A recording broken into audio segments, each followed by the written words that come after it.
Howdy everybody, I am Allie, and this is my YNR chat vlog for Sunday, March 8th. I'm a little under the weather today, so please forgive all of my congestion and all this stuff, but I wanted to do a short video today because there's so much happening.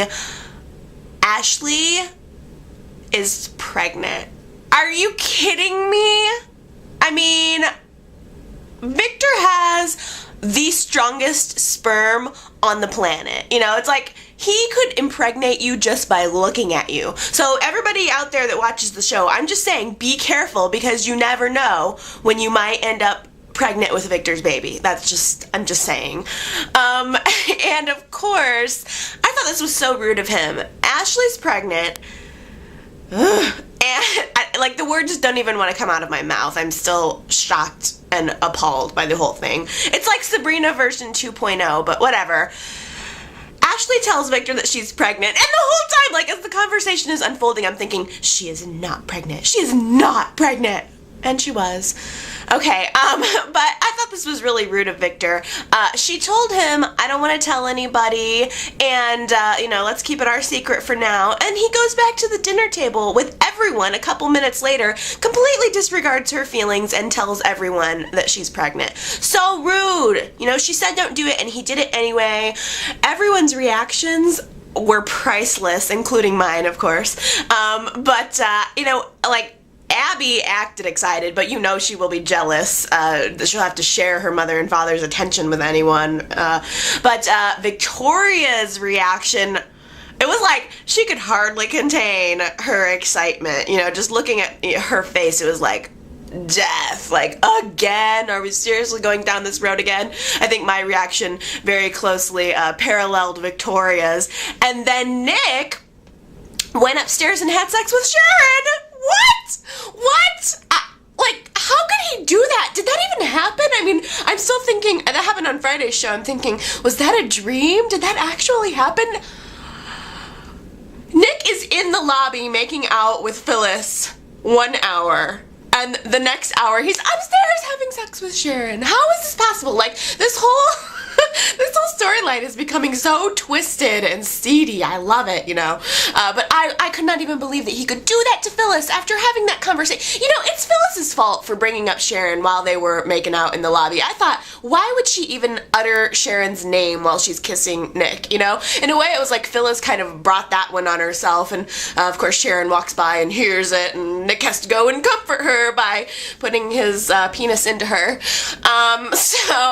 But later, it looks like there's a preview for Monday's show where he's gonna have like rough sex in the shower with Phyllis. Like, what is going on here? It's just so twisted. And I'm telling you guys, Sharon has got to be pregnant. She's got to be pregnant right now. I mean, she's sleeping with Nick and Billy. Like, I didn't know that the Billy thing was going to be reoccurring. I didn't know that they were sleeping together, like full on. It's like a regular thing now. I was totally shocked.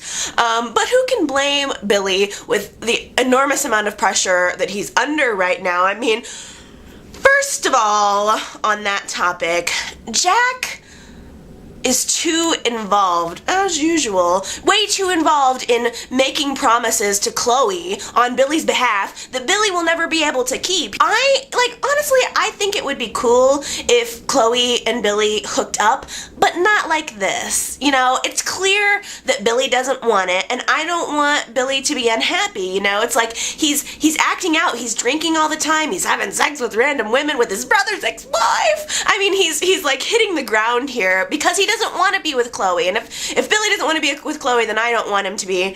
The custody battle, this whole thing just, it needs to be resolved, and it needs to be about the child. This custody issue needs to be about Delia. It's like everybody's trying to make it about a pride thing, you know, everybody's it's the Kane-Billy rivalry when it shouldn't be about that. It should be about the child. I think both sides are guilty of that. I think that Billy, it's like Kane comes over with Lily, and there's a confrontation between the two couples, and it's like Billy turns on the charm with Chloe and acts like he wants to be father of the year, only when Kane is there pushing his buttons, you know? So, I'm not saying that Billy doesn't love his child. I mean, he clearly has a connection with the child. I enjoy seeing him with the child, but it's clear that when Kane's around, it's you know, it's an increased amount of tension, and rightly so, and I think, I mean, I guess ultimately I think that the baby should be with Billy and or Chloe.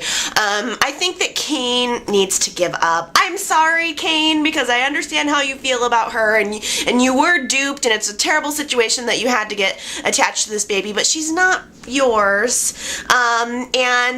You know, I kind of feel like Kane's doing it because his pride is hurt, you know? He feels like he was played for a fool, and now he wants to, you know, he is the stand-up guy. He wants to stand up, do the right thing, and raise this baby with Lily, but I think it's a little bit of a pipe dream. You know, he was connected to the child for 9 months, but, you know, he's not the biological father. I say let Billy and Chloe have it, end of custody battle. Okay, I have confirmed, we have confirmation now that Gloria has a new hair color now that the hat and sunglasses are off of her. I love it. It's like a deeper reddish brown. I absolutely love it. She's a new woman without Jeff.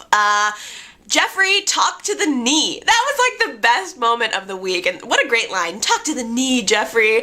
I have been somewhat of a Jeff supporter, because he kept things interesting, and when he and Gloria were actually getting along, and before he turned her in for the face cream, you know, I thought he was cool, but like, after, watching him apply that face cream to his face and like burning half of his face off, there was something so Joker-esque about that just turned me off of him forever, and I think maybe it is forever. Like, I can't see a place for Jeff in this storyline anymore. I mean, he's just, yeah, I don't want to see him with Jill. By any means, I do not want to see him with Jill. And Gloria and him, it's really not working, and I think it's over. And I guess more so the point that I wanted to make is, where is River?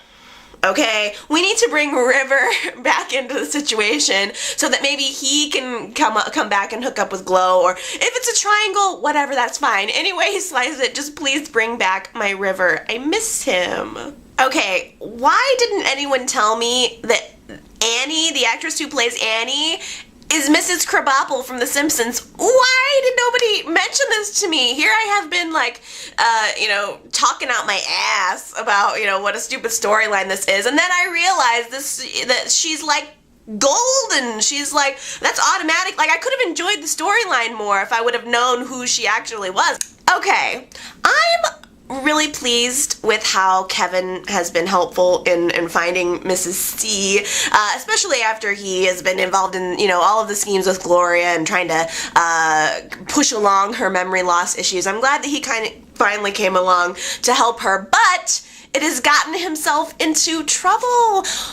Kevin, why didn't he just call the police? Why didn't he just call the police instead of going to the hotel room in the first place alone? He's so Amber. Him and Amber are like two peas in a pod. I mean, it's just like, I mean, even if you weren't gonna call the police, call them and tell them that you think that there's a suspected kidnapping victim in there. They would at least have checked the room. And if not doing that, why did you go alone? But pretty much, it got him into a situation that's really, really bad. Can you imagine waking up drugged in the trunk of a car? Oh, and all of the scenes of the flashbacks of him in the closet as a child. It was really hard. And they opened up the trunk and he's got these bloody knuckles from trying to punch his way out. It was really, really sad. But Clint and the Apple Dumpling Gang, or this whole, you know, a group of ridiculous criminals, have now planted a bomb in the hotel room, which actually isn't a bad idea, you know, I mean, to get rid of the fingerprints and everything, but they've got this bomb. They took pictures of Kevin with the bomb, like completely out of it, just like sitting there with his hand on the bomb. Yeah, that's a good idea. That looks totally real. Like, and then, why would they even put Kevin in the trunk? What are they planning to do with him? What's the plan here? Like, why not just kill Kevin in the blast? He was a witness. You've got the pictures. Who cares? Who cares what the police were there to infer? But I don't know, weird. Meanwhile, as Kevin is suffering in the trunk, very, very sad, Catherine and Esther are writhing around trying to get out of their predicament. I mean, can you imagine having to die with Esther sitting next to you whining the entire time? I would want to kill myself or kill her, or I would be waiting for the bomb to go off if that was what was happening. But fortunately, Amber, with Gloria on her heels, comes to save the day, rescues the girls, and then... Wait a minute. What's that noise? Do you guys hear that noise? It's like a ticking or something. Oh my god. It's a bomb. Oh my god, it's a bomb. At 3, 2, 1. Next on the YNR chat blog. Ugh, good. It wasn't a bomb. Thank goodness. But I did have sex with Sharon.